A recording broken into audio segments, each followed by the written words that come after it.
Isa pong pinagpalang gabi sa bawat isa at nais ko lang pong ibahagi ang salita ng Panginoon sa aklat ng Colossians chapter 2 verse 9 to 10 na may titulong Understanding Our Completeness in Christ.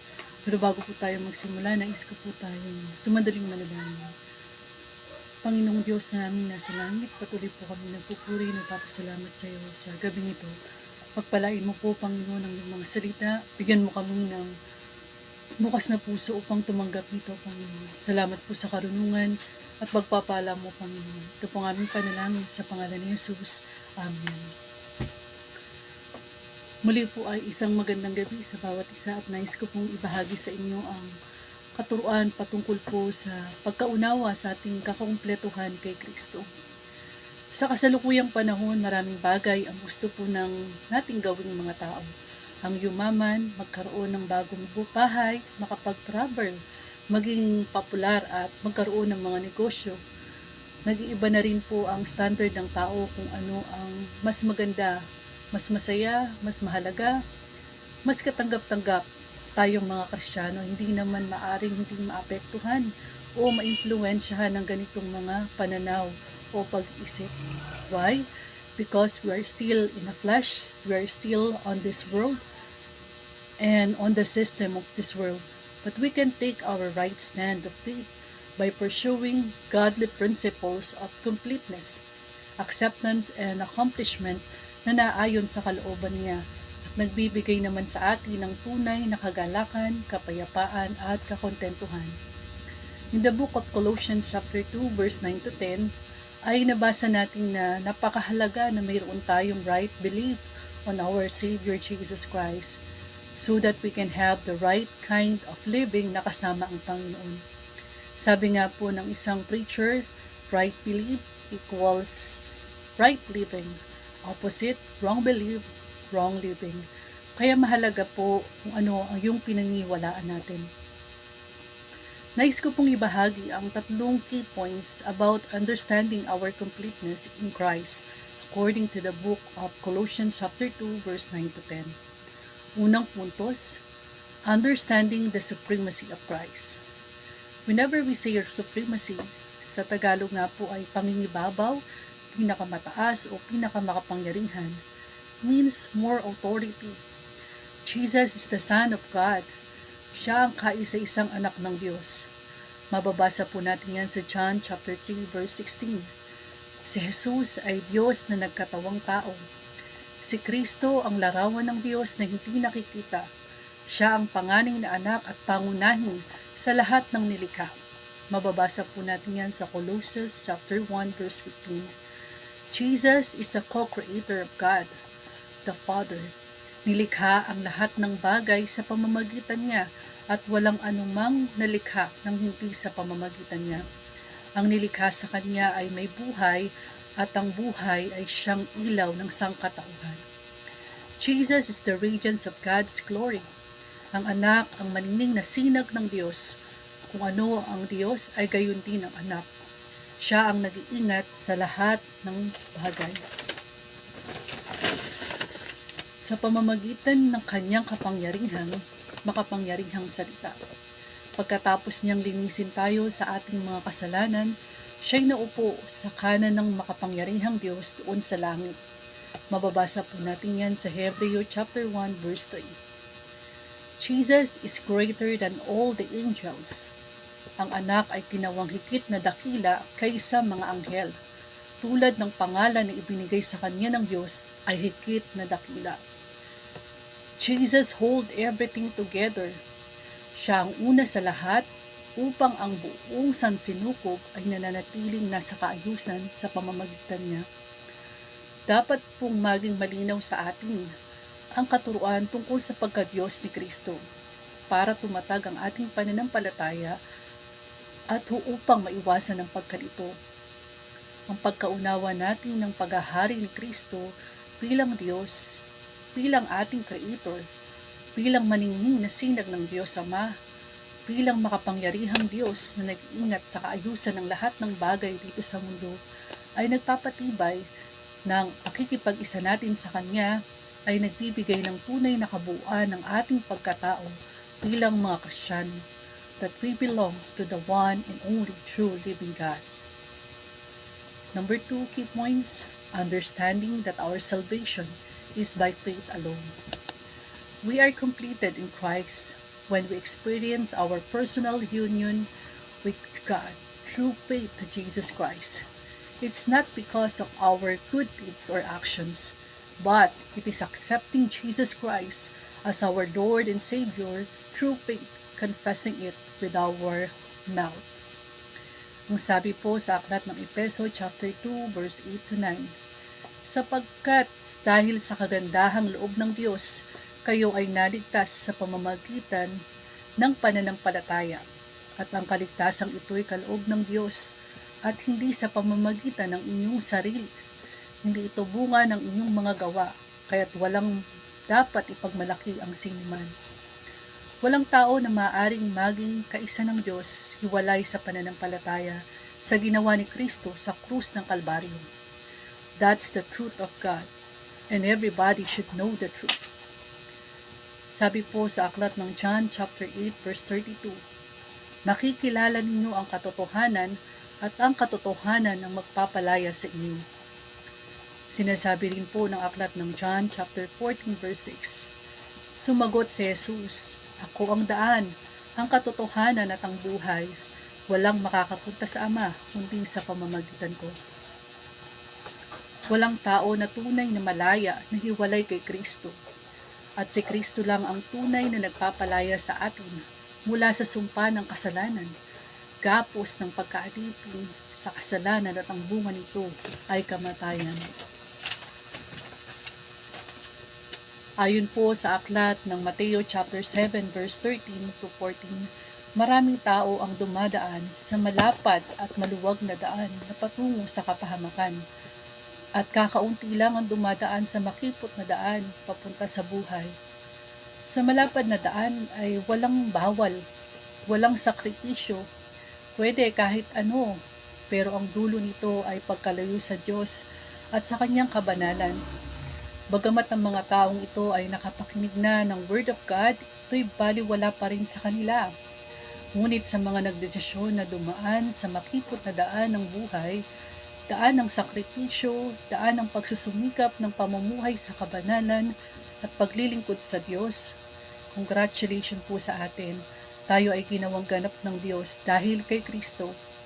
Wala na pong dapat idagdag sa ginawa ni Kristo sa krus ng Kalbaryo. It is finished. Ganap at kumpleto ang ating pakikipag-isa sa Panginoong Hesus, sapagkat tayo'y nakapasok sa new covenant ng pakikipag-isa sa Diyos by our experiencing spiritual circumcision of our hearts, a heart that is sanctified and sacred to God, a heart that is circumcised to the power of the Holy Spirit. Ang mayroon lamang ng pagkakataon na maging kaisa ng Diyos sa kanyang kabanalan at katuwiran ay ang mga may pinagong puso. It is not our work. It is the work of the Holy Spirit na nananahan sa mga banal na mga anak ng Diyos. Ganap at kumpleto ang ating pakikipag-isa sa Panginoong Hesus, sapagkat naranasan natin ang pagkakaroon ng bagong pagkatao. Sinasabi po ng aklat ng 2 Korinto chapter 5 verse 17, kaya't ang nakipag-isa na kay Kristo, ang isang tao, isa na siyang bagong nilalang. Wala nang dating pagkatao, sa halip ito'y napalitan na ng bago. Hindi lang tayo binigyan ng bagong puso, binigyan din tayo ng bagong pagkatao. Bagong identity mula sa kadiliman, nilipat sa kaliwanagan. Dating namumuhay sa kasalanan, namumuhay na ngayon sa kabanalan. Ating tandaan na tayo pinatawad na sa ating mga kasalanan. Binayaran na ng dugo ng Panginoong Hesus ang record ng ating mga kasalanan at muling malinis na sa harapan ng Diyos ang ating mga kakatayuan. Wala nang karapatan si Satanas para muli tayong alipinin. Sinasabi po ng aklat ng Romans chapter 6 verse 17 to 18, ngunit salamat sa Diyos, kayong dating mga alipin ng kasalanan ay taos-pusong sumunod sa aral na ibinigay na sa inyo. Pinalaya na kayo sa kasalanan at kayo ngayon ay alipin na ng katuwiran. Thank you, Lord. Praise God. At ang ikatlong key points po ay understanding that in Christ we are safe and secured. If God is with us, who can be against us? It's Romans 8:31-33. Ano pa ang masasabi natin tungkol sa Diyos? Kung ang Diyos ay panig sa atin, sino ang makalalaban sa atin?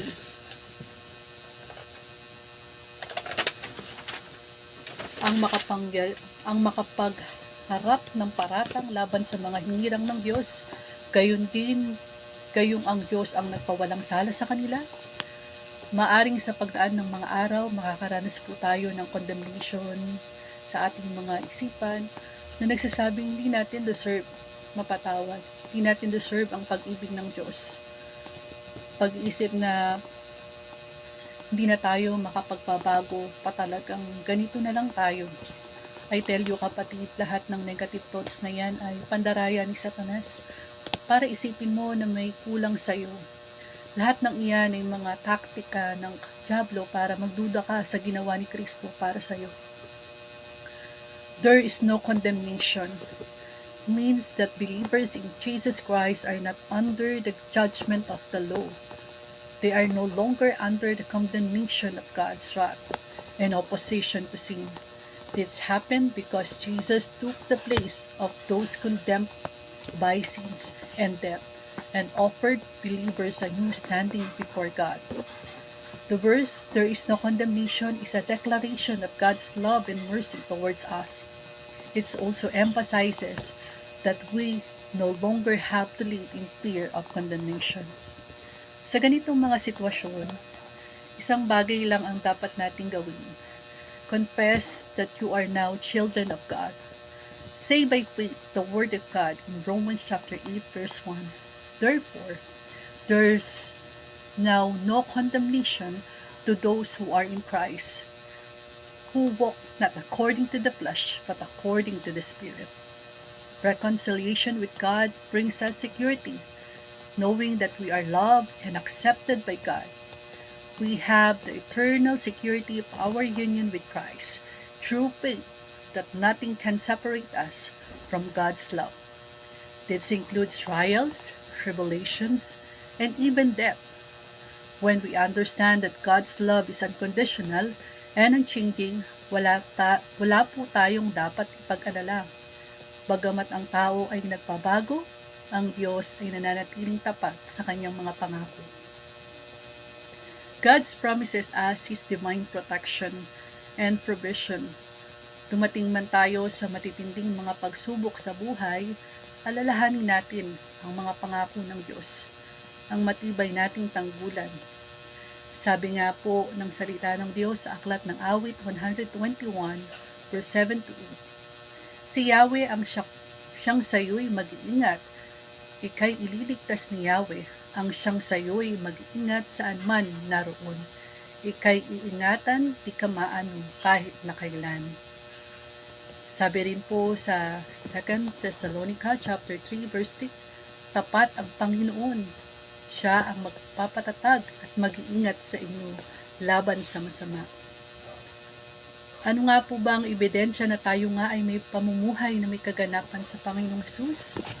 Alamin po natin ito sa liwanag po ng salita ng Diyos.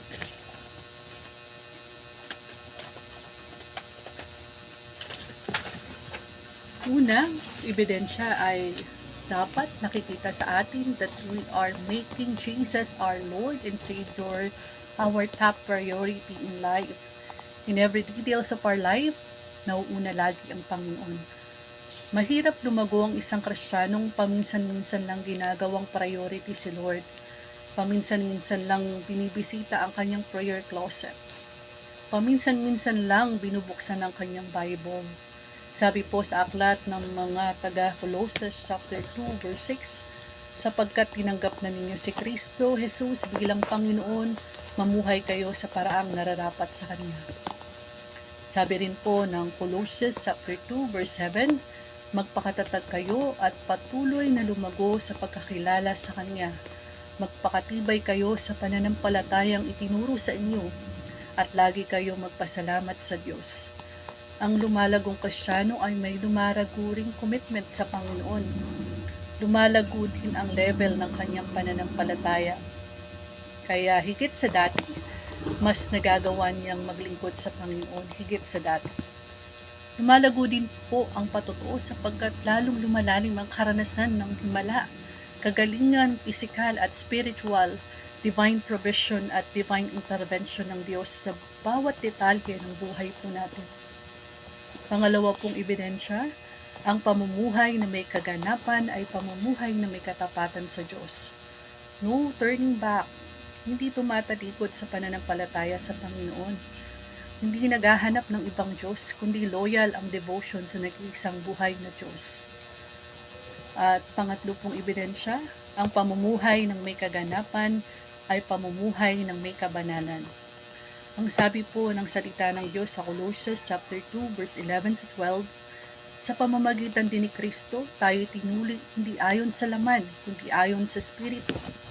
Sa pamamagitan ng bautismo, nalibing kayong kasama ni Kristo at muli rin kayong namuhay na kasama niya dahil sa inyong pananalig sa kapangyarihan ng Diyos na muling bumuhay sa Kanya. Dati tayo ay kabilang sa mga taong gumagawa ng anumang ibig natin, kasamaan. Dati tayo'y nasa kadiliman at alipin ng kasalanan. Ngunit, dahil sa pakikipag-isa natin sa Panginoong Hesus, nawasak ang tali ng gumagapo sa atin para patuloy na magkasala. Binigyan tayo ng Diyos ng bagong pagkatao. Bagong pagkatao na may kabanalan galing kay Hesus. Malinis na ang ating record sa langit dahil binura na ito ng dugo ng Panginoong Hesus sa krus ng Kalbaryo. Kaya kung paano ang ating Diyos ay banal, dapat tayong magpakabanal din. That our character radiates Christ's likeness, full of love, compassion, faithfulness, forgiving, truthful, with integrity and excellence. Ang pamumuhay na may kaganapan ay namumuhay na may katalinuhan at pag-iingat sa sarili na huwag madaya ng maling mga katuruan. Yan po ang ikaapat nating ebidensya. Sinasabi po sa Colossians chapter 2 verse 8, mag-ingat kayo upang hindi kayo mabihag ninuman sa pamamagitan ng walang kabuluhan at madayang katuruan na hindi kay Kristo nagmula, kundi sa mga tradisyon ng mga tao at sa mga alituntunin ng mundong ito. Sinasabi rin po ng Colossians chapter 2 verse 16 to 19, 21 to 23, kaya't huwag na kayong magpasakop sa anumang alituntunin tungkol sa pagkain o inumin, tungkol sa mga kapistahan, sa bagong buwan o sa araw ng pamamahinga. Ang mga ito'y anyo lamang ng mga bagay na darating. Ngunit si Kristo ang katuparan ng lahat ng ito. Huwag kayong magpatangay sa mga nagpapakita ng maling pagpapakumbaba at sumasamba sa mga anghel. Pinagmamalaki nilang sila'y nakahihigit sa inyo dahil sa pinagigitan nilang mga bagay na di naman nakikita. Ngunit ang totoo, nagyayabang lamang sila dala ng kanilang isipang makalaman. Hindi sila nagpapasakop kay Kristo na siyang ulo at may kapangyarihan sa buong katawan. Siya rin ang nagdurugtong ng mga bahagi nito sa pamamagitan ng mga kasukasuan at mga litit. Siya ang nangangalaga at nagpapaunlad sa buong katawan ayon sa pag-unlad na ninanais ng Diyos. Huwag hahawak nito, huwag titikim yun, huwag gagalawin yun. O ang mga ito'y utos at katuruan lamang ng tao at nauukol sa mga bagay na nauubos kaya pag ginagamit. Sa biglang tingin tila mga makakabuti ang ganoong uri ng pagsamba at ang ganoong pagpapakumbaba at pagpapahirap sa sariling katawan. Ngunit ang mga ito ay hindi nakapipigil sa hilig ng laman. Know the truth. Study the truth of God's Word. Apply the truth of God's Word. Be vigilant, not to be deceived by false teacher. Always look, the Word is according to the biblical truths. If not, do not entertain. Bilang conclusion po, ang pagkaunawa natin tungkol kay Kristo bilang Diyos, bilang ating Creator, bilang maningning na sinag ng Diyos Ama, bilang makapangyarihang Diyos na nag-iingat sa kaayusan ng lahat ng bagay dito sa mundo, ay nagpapatibay na ang pakikipag-isa natin sa Kanya ay nagbibigay ng tunay na kabuuan ng ating pagkatao bilang mga Kristiyano, that we belong to the one and only true living God, that in Christ our salvation is by faith alone, and we are safe and secured in God's hands, making Jesus our top priority. Purihin po ang Panginoon, manalangin po tayo muli. Ama, salamat po sa gabing ito, Lord God. Salamat sa kapahayagan ng salita. Dalangin ko po na ito'y patuloy na tumimo sa aming puso. Ikaw po nawa ang patuloy na maging priority ng aming buhay. Salamat po sa completeness na meron kami mula sa iyo. Ito po ang aming panalangin sa matamis sa pangalan ni Jesus. Amen. Amen.